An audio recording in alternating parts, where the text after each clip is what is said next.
Vi har om vedvarende energi inden for bæredygtig energiforsyning på lokalt og globalt plan. Hvordan kan det være, at mennesker først virkelig er begyndt at bruge vedvarende energi nu, når det er meget mere miljøvenligt end ikke-vedvarende energi? Hvordan kan det enkelte land bedst udnytte forekomsten af naturlige energikilder? Vedvarende energi er en fællesbetegnelse for energiformer, der ikke har en begrænsende reserve, men dog er begrænsende i deres øjeblikkelige forekomst. Det betyder, at man ikke får den samme mængde energi fra dem hele tiden.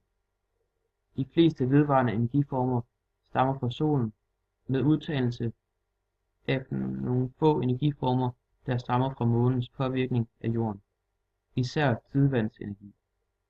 Eksempelvis er vind og bølger et resultat af solstrålingen, der opvarmer jord og luft, og al energi opsparet i liv stammer fra solen. Stort set alle former for vedvarende energi er CO2-neutrale.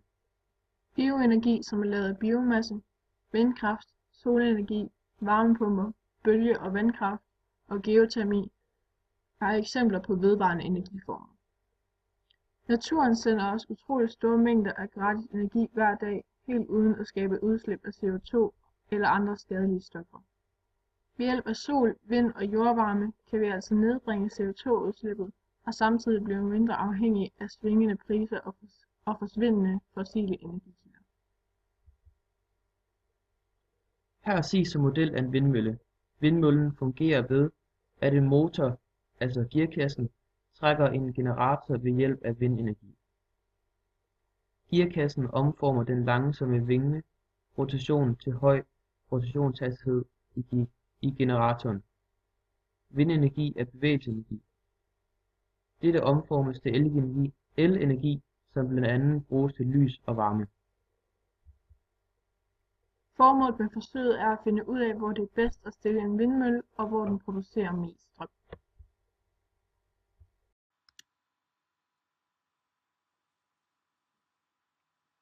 Det første sted er på et fladt område, hvor der ikke er så meget, der dækker for vinden.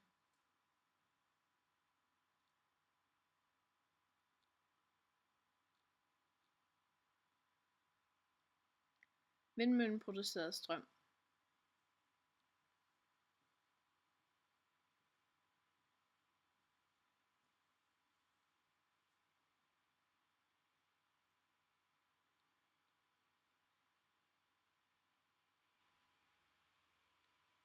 Det andet sted er på en bakke, hvor der er træer og boliger omkring, der dækker for vinden, hvilket resulterede i, at vindmøllen ikke producerede nogen strøm.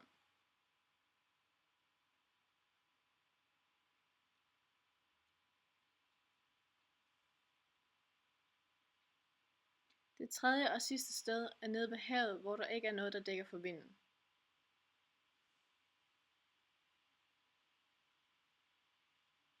Vindmøllen producerede derfor strøm.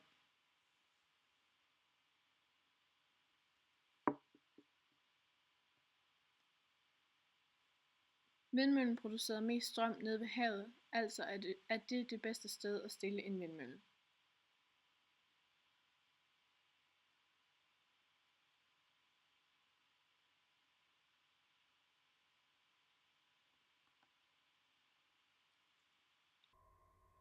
Ikke vedvarende energi er energi, som kommer fra energikilder med begrænsende reserver, altså som en dag vil blive udtømt. Eksempler på dette er atomkraft, fossile brændstoffer, altså olie, kul og naturgas. Dette er metoder, som er associeret med store miljøudfordringer, f.eks. lagres der meget farlige radioaktive stoffer i atomkraftværker, og ulykker som fører til at udslippe af disse er ekstremt farlige. Man har længe brugt ikke vedvarende energikilder i stedet for vedvarende energikilder, på trods af at sidstnævnte er meget mere miljøvenligt. Det har man gjort, fordi ikke vedvarende energikilder er langt nemmere at få fat i. Teoretisk set vil fossile brændstoffer også gendannes efter lang tid. Den hastighed fossilt brændstof gendannes med står dog slet ikke mål med vores nuværende forbrug, hvilket er grunden til, at fossile brændstoffer er en ikke vedvarende energikilde. Kul, olie og naturgas indeholder store mængder CO2, der frigives ved afbrænding. CO2 stammer fra de døde dyr og planter, som de fossile brændstoffer oprindeligt bestod af. Atmosfærens indhold af CO2 forstærker drivhuseffekten, som skaber klimaforandringer. Naturgas afgiver dog mindre CO2 ved afbrænding end olie og kul. Når CO2 slippes ud i atmosfæren, fungerer det som et drivhus, der holder på solens energi og opvarmer jorden. Det er godt, at atmosfæren holder på varmen, for ellers vil alt vand på jorden blive til is. Men for meget CO2 får temperaturen til at stige for meget. Hvis vi ikke reducerer vores CO2-udslip, risikerer vi, at verdenshavene stiger, fordi Grønlands og Sydpolens ismasser begynder at smelte. Lavtliggende landområder som for eksempel området ved Vadehavet risikerer at komme til at ligge under vand. Drivhuseffekten er et naturligt fænomen. Kortbølget stråling fra solen gennemtrænger atmosfæren og varmer jorden op. Jordoverfladen sender strålingsenergien tilbage ud imod verdensrummet, men fordi jorden er koldere end solen, sker det med en bølgelængde, hvor atmosfæren ikke er gennemtrængelig. Noget af energien bliver observeret i drivhusgasser, herfra den sendes ud i alle retninger. En del af strålingsenergien rammer jorden, hvis temperaturen bliver ved med at stige indtil det punkt, hvor der sendes lige så meget energi ud, som der kommer ind. Lithium-ion-batterier er en meget brugt energilagringsform til f.eks. elektronisk udstyr. De bruges også i elbiler, men de har den ulempe, at de ikke indeholder så meget energi i forhold til deres vægt og volumen. Ligesom andre batterier mister lithium-ion-batterier desuden kapacitet med tiden, så verden over forskes der intensivt i at forbedre denne teknologi. Ved hjælp af nanomaterialer håber man at kunne øge omsætningshastigheden, så batteriet hurtigere kan optage energi og ligeledes sende det hurtigere videre. Jo mindre partiklerne er, jo hurtigere kan de reagere. Men mange års forskning har desværre ikke givet de helt store fremskridt. Mere lovende på lang sigt er måske de såkaldte metalluftbatterier, der indeholder den samme mængde energi per vægtenhed som benzin og diesel. Man kan dog ikke fremstille et batteri så stort, at man kan lagre store mængder energi, og at de samtidig kan betale sig at gøre det. Når el skal transporteres fra kraftværk til forbruger, bruges højspænding. Det vil sige, at man fra kraftværket sender el afsted med en spænding på mere end 1000 volt. Ofte sender kraftværkerne el afsted med en spænding på 400.000 volt i de store master med ledninger, der går gennem landet. Da forbruger ikke kan bruge en spænding på 400.000 volt, bliver spændingen af flere omgange transfereret ned til 230 volt eller mellem 400 volt, inden den når ud til vores stikkontakter og elapparater. Når man skal sælge el gennem lange afstande, ønsker man så et lille tab af energi som muligt. Energitabet kan reguleres ved at sende el afsted med en lille strømstyrke. Jo højere strømstyrke og dermed også højere temperatur, desto større tab af energi, idet varmen tabes til omgivelserne. Vi ved, at den effekt, et elektrisk apparat har, beregnes ved at gange spændingen med strømstyrken, altså effekt lig med spænding gange strømstyrke. Halvdelen af den globale tilvækst i elproduktionen kommer for tiden i form af vedvarende energi, såsom vind, sol, biomasse med mere. Selv i kriseåret 2009 voksede den globale vindkraftkapacitet med over 30%, solcellerne med over 50% og solvarme med over 20%. Gennem de sidste år har vestlige lande investeret voldsomt i at udvikle billigere og bedre måder at skabe vedvarende energi på, hvilket har gjort teknologier såsom sol- og vindkraft betydeligt billigere. Det har gjort det nemmere for udviklingslande at investere og anvende vedvarende energi, hvilket kan ses i de mange penge, de bruger.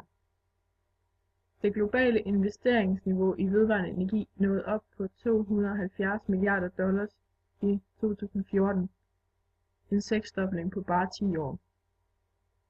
Globalt er sol- og vindenergi de markant største vedvarende energiteknologier, der bliver investeret i. Der er dog et godt stykke vej til at opnå bæredygtig energi for alle. For det første foregår langt de fleste investeringer inden for elektricitetsproduktion. Langt de fleste biler kører stadig på benzin og diesel. Derudover mangler 1,1 milliard mennesker verden over adgang til elektricitet. Mere end 2 milliarder mennesker lever stadig med traditionelle komfur med biobrændsel som træ, trækul eller endda dyremøg. Men udviklingen går den rigtige vej. Siden 1990 har næsten 2 milliarder mennesker fået adgang til strøm. Efterhånden som flere og flere folk rundt omkring i verden også gør det, des vigtigere bliver de store investeringer i vedvarende energi fra både industri- og udviklingslande. Verdens påviste oliereserver vil række cirka 40 år endnu med vores statsforbrug og teknik. Der bliver dog løbende påvist nye reserver. På verdensplan forventes det, at gasreserverne med vores statsforbrug og teknik vil vare i 60 år. Det er også vanskeligt at finde gode erstatninger til f.eks. olie, der kan bruges til flydende brændstof, produktion af elektricitet og industriprodukter, herunder kunstgødning, pesticider og de over 500.000 produkter, der i dag laves af olie. For at hver enkelt land kan lave vedvarende energi med et højt udbytte, så skal de udnytte de naturlige ressourcer bedst muligt. For eksempel i Danmark blæser det meget, ergo giver det bedst mening at bruge vindmølleparker i stedet for at forsøge sig med en anden type vedvarende energi, så Danmark ikke har lige så mange ressourcer til. Omstillingen til vedvarende energi kommer af sig selv. Miljøorganisationen Vedvarende Energi arbejder på at bremse klimaforandringerne. Derfor vil de gerne omstille Danmark, så Danmark kun bruger vedvarende energi i 2030. For at gøre det skal vi ifølge organisationen femdoble energien fra vind, sol, bølger og jordens varme og indrette vores energisystem fleksibelt med varmepumper, varmelager og brintlager. Ser man alene på elforsyningen, var andelen af vedvarende energi i den danske elproduktion til anvendelse i Danmark i 2008 med 26,7%. Heraf bidrog vindkraft alene med 18,3%. Danmark har i dag installeret 3.166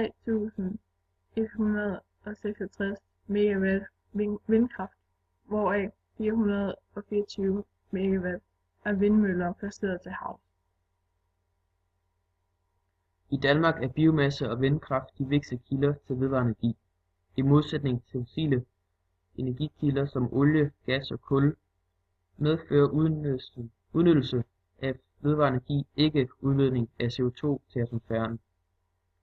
Vedvarende energi nedbringer dermed Danmarks udledning af drivhusgasser og medvirker til at virkeliggøre visionen om, at Danmark på lang sigt skal være uafhængig af fossile brændsler. Den danske vedvarende energiforsyning kommer først og fremmest fra biomasse, vind og biogas. Vedvarende geotermisk energi og direkte solenergi har efterhånden en voksende betydning i praksis, mens vedvarende bølgeenergi og andre former for energi, der genereres fra havet, endnu kan findes på forsøgsbasis. Solceller består hovedsageligt af en glasoverflade, hvorunder der ligger forskellige lag af siliciumblandinger, som både indeholder elektroner og protoner. Når solens stråler rammer glasset, får elektronerne tilført så meget energi, at der skabes en spændingsforskel, som forsøges udlignet ved at producere elektricitet i form af jævnstrøm. For at strømmen kan anvendes i en husstand, sidder der en vekselretter, som gør, at den producerede strøm konverteres fra jævnstrøm til vekselstrøm, således at strømmen kan bruges i et almindeligt hus. Ved dette forsøg vil vi undersøge, hvor effektive solceller er.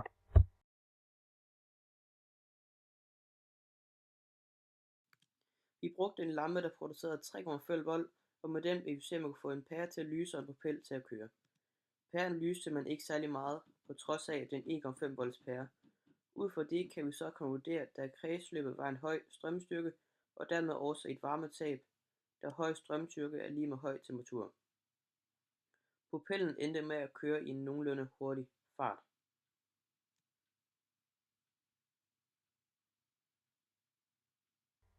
Man har længe brugt ikke-vedvarende energikilder i stedet for vedvarende energikilder, på trods af, at sidstnævnte er meget mere miljøvenligt. Det har man gjort, fordi ikke-vedvarende energikilder er langt nemmere at få fat i. Dog er det ikke sådan længere. Ikke-vedvarende energikilder såsom olie bliver sværere og sværere at få fat i, da vi bruger det hurtigere, end det kan nå at gendannes. Produktionen af ikke-vedvarende energi påvirker naturen ved dens høje CO2-udledning, hvilket forværrer den globale opvarmning. Vedvarende energi transporteres med højspænding, indtil man kommer tæt på husene, hvor den transformeres ned. Der er endnu ikke opfundet en smart måde at lagre store mængder energi på, men der forskes meget på området. For at omstille hele verden til vedvarende energi, er det nødvendigt, at alle gør sit, og at nye teknologier deles mellem landene. Det er også vigtigt, at hver enkelt borger omstiller sit eget hus. Det kan fx gøres ved at installere solceller på taget. For at hver enkelt land kan lave vedvarende energi med et højt udbytte, skal de udnytte de naturlige ressourcer bedst muligt. For eksempel i Danmark blæser det meget, ergo giver det bedst mening at bruge vindmølleparker i stedet for at forsøge sig med en anden type vedvarende energi, som Danmark ikke har lige så mange ressourcer til.